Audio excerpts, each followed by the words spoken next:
আসসালামু আলাইকুম। Hello friends, আপনারা সবাই কেমন আছেন? দেশের বাইরে এবং ভিতরে সবাইকে জানাচ্ছি অনেক অনেক শুভেচ্ছা। আবারও চলে আসলাম আপনাদের সামনে আমি।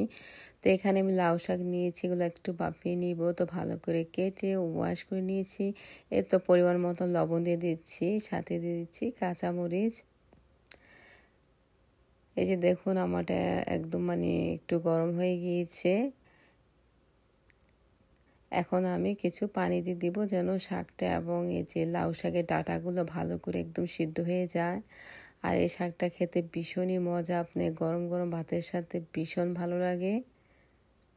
খুব সহজভাবে আমি দেখাবো। দেখুন আমার পানিটা একদমই শুকিয়ে গিয়েছে, আপনারা দেখেই বুঝতে পারছেন।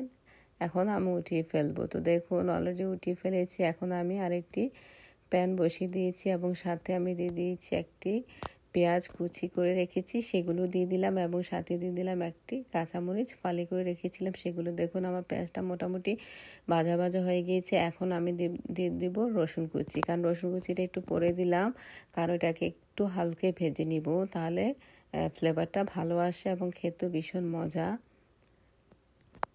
এখন আমি দিয়ে দিব শাকগুলো।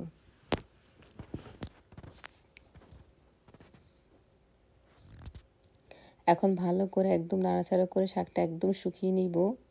দেখুন অলরেডি আমার শাকটা একদমই রেডি হয়ে গিয়েছে। দেখুন পানিটা একদম শুকিয়ে গিয়েছে।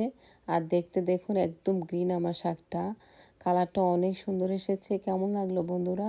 যদি ভালো লাগে অবশ্যই লাইক দেবেন। আসসালামু আলাইকুম।